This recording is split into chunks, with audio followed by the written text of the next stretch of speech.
Mesmo aquele de coração puro, que à noite faz as suas preces, pode tornar-se um lobo quando o acônito floresce e a lua de outono brilha. Meu pai e minha mãe se divorciaram quando eu tinha 4 anos. Fiquei morando com meu pai, pois a minha mãe foi quem saiu de casa e não teve condições para me levar.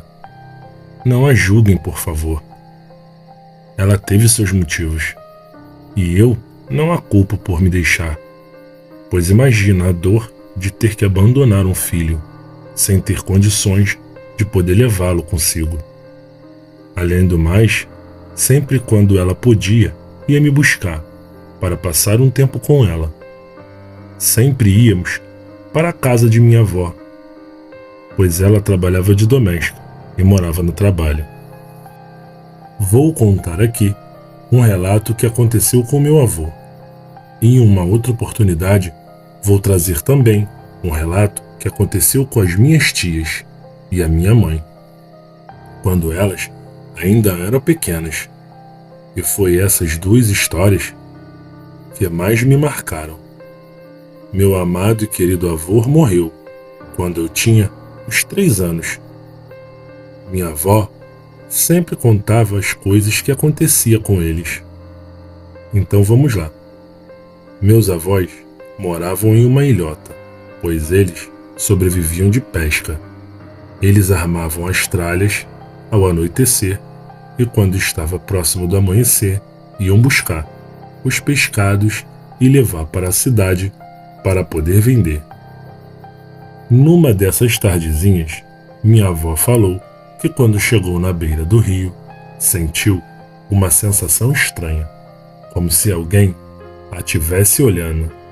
Disse que olhou para todos os lados e não viu ninguém. Achou que era coisa da cabeça dela. Armaram as tralhas e foram para casa. Quando estavam chegando, viu um cavalo amarrado na cerca e a minha mãe na janela conversando com um estranho. Apertaram o passo para ver quem era. Diz minha avó que teve um sentimento muito ruim. Quando chegou até a casa, ela disse que ao ver o homem mais de perto, viu que o homem era muito magro e estava bem encardido. Disse que assim que os viu, ele logo foi dando uma boa noite e dizendo que estava meio perdido, pois tinha ido visitar um irmão que morava ali naquela ilhota e deveria ter pego o caminho errado. E como tinha visto uma luz naquela casa, parou para pedir informações, mas chegando lá, só encontrou as crianças e logo em seguida eles haviam chego. Meu avô perguntou para ele quem era seu irmão e então lhe ensinou o caminho. Diz minha avó que sentiu muitos arrepios quando aquele homem olhava para ela e para as meninas. Comentou com meu avô que aquele homem não era coisa boa, mas meu avô falou que era coisa da cabeça dela. Disse que passado 3 dias eles estavam lá na beira do rio e minha avó teve a mesma sensação de alguém estar olhando para ela.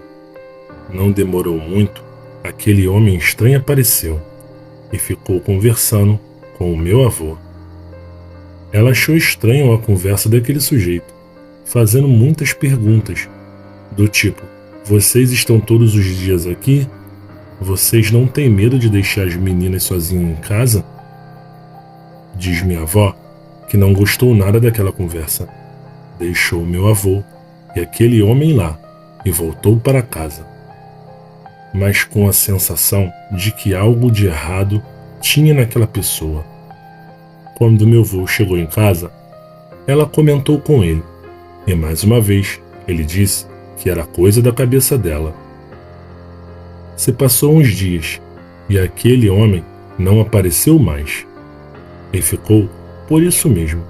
Ela achou realmente que era coisa da cabeça dela, como meu avô tinha dito. Ela estava grávida do 4º e se levantava muito para ir ao banheiro durante a noite. E numa dessas idas ao banheiro, escutou alguém andando lá fora e os cachorros começaram a latir. Ela chamou meu avô, mas quando ele foi lá fora, só viu os cachorros olhando para o lado do chiqueiro e latindo. Meu avô mandou os cachorros ficarem quietos e voltou para dentro de casa e voltou a dormir.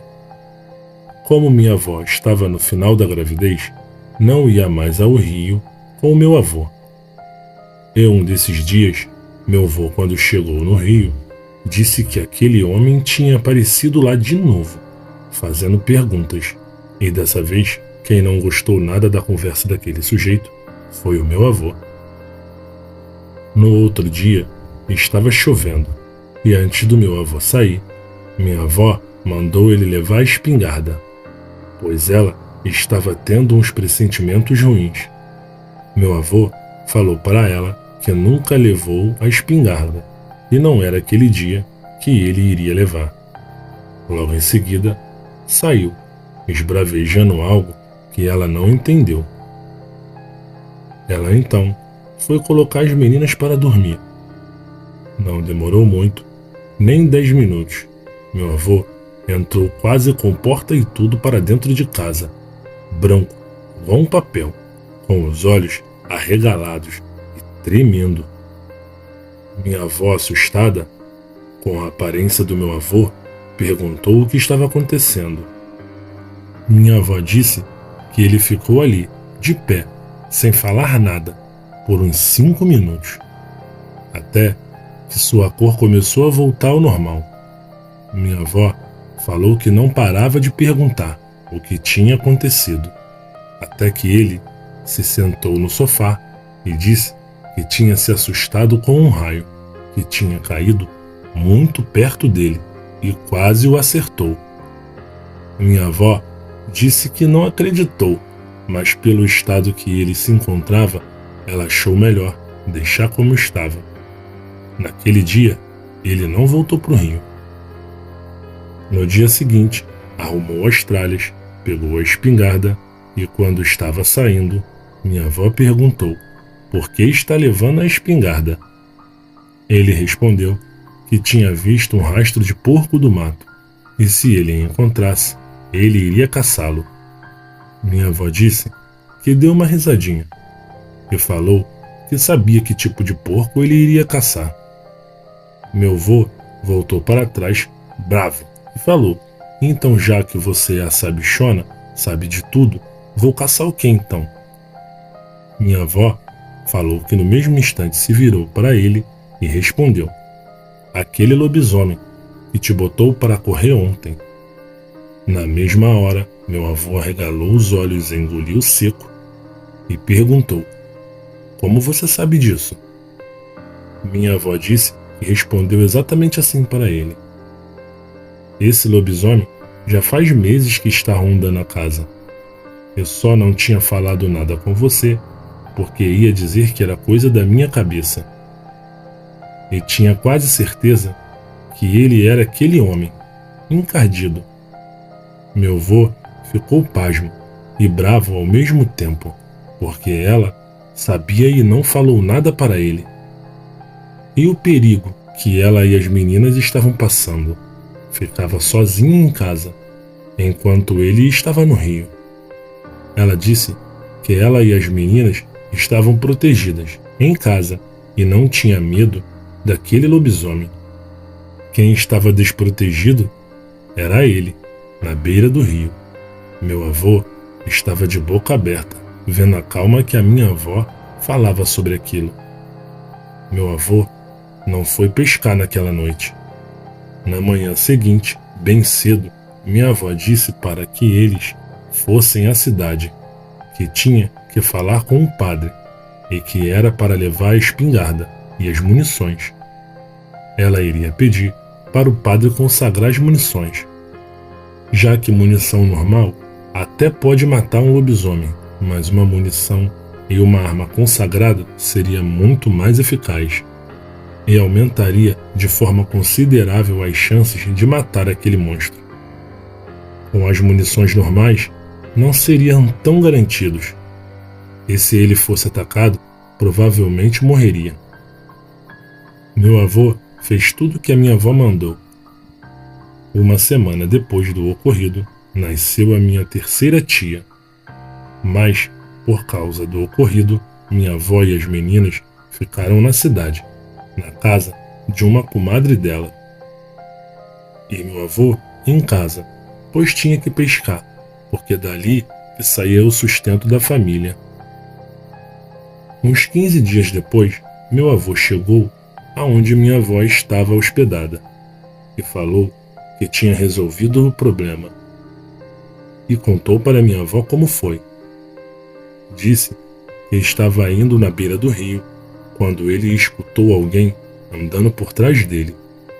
Naquele dia estava formando chuva e era uma noite bem escura.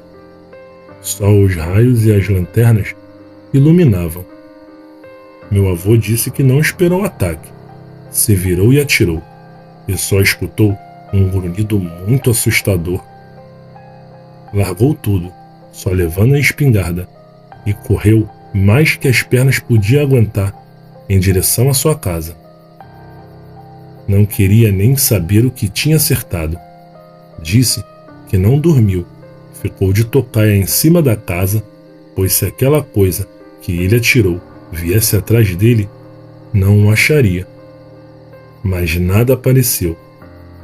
Quando começou a amanhecer, ele disse que desceu de cima da casa e voltou para buscar as coisas que tinham deixado lá no rio. Quando ele chegou lá, aquele homem estava lá sentado, com o braço enrolado em um trapo, cheio de sangue. Meu avô perguntou para ele o que fazia ali, apontando, claro, a espingarda na direção daquele homem. O homem pediu por favor para que ele não atirasse, pois ele estava ali esperando para agradecer. Meu avô, meio receoso, perguntou: agradecer o quê? O homem respondeu: por me livrar da minha sina. Levantou e, quando estava saindo, agradeceu novamente e perguntou: você vem pescar todos os dias no mesmo lugar, né? Meu avô balançou a cabeça dizendo que sim. O homem foi embora. Meu avô então disse que sentiu algo de errado, uma sensação estranha. Então decidiu ir mais cedo para o rio. Colocou um tronco na beira do rio e vestiu o mesmo tronco com a sua roupa e seu chapéu, parecendo que era ele que estava ali, na barraca de pesca. Subiu em uma árvore e ficou de lá observando, para ter certeza que seu pressentimento estava certo. Não deu outra. Quando estava bem escuro, ele de cima da árvore viu alguém vindo devagar pelo caminho. Deu para ver que aquela pessoa segurava uma espingarda em sua mão. Chegou atrás daquele tronco e mandou uma bala. Nisso, o tronco caiu dentro da água, como se fosse uma pessoa mesmo. E aquele homem falou: isso, seu desinfeliz, é para você nunca mais tirar a sina de ninguém.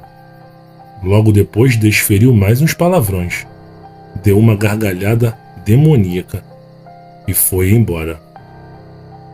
Meu avô esperou um tempo, desceu da árvore e foi para casa. Quando chegou perto, viu aquele homem dando risadas e falando: agora posso ir embora, não tenho mais nada para fazer aqui. E ria, de quase se acabar. Meu avô ficou abaixado atrás de uma moita, até ele ir embora.